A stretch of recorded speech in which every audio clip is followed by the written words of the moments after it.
Šią programą aš galėčiau apibūdinti sekančiais 3 žodžiais. Įkvepiantis, keičiantis, suteikiantis džiaugsmą. Man be galo teko daug mokymų dalyvauti įvairiausių, ar ne? Ir pirmiausia, šitie mokymai turbūt buvo vieni ryškiausių, kuriuos aš atsimenu, kurie paveikė tiek mane, tiek visus kolegas, kurie dalyvavo šiuose mokymuose. Tai įkvepiantis iš tikrųjų daugelis iš mūsų tam, kad džiaugtis, norime atrasti kažkokių didelių dalykų, kažką pasiekti ir taip toliau. Ir nemokame džiaugtis elementariais dalykais.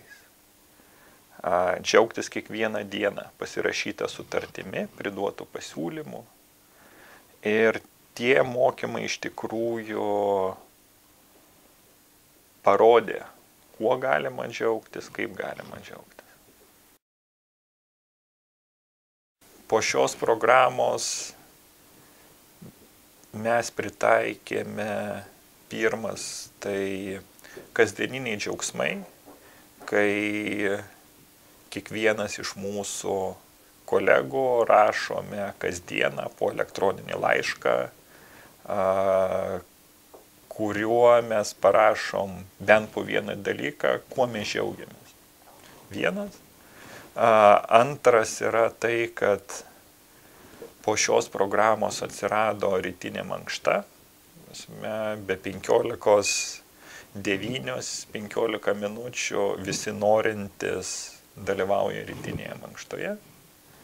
Ir trečias dalykas, kuris pakeitė, atsirado pas mus nauja programa, startavo, kad kiekvienas darbuotojas savo prašymą atostogų gali rašyti kaip galima kūrybiškiau ir kas mėnesį mes renkame kūrybiškiausią prašymą ir laimėtojas gauna papildomą savaitės atostogų.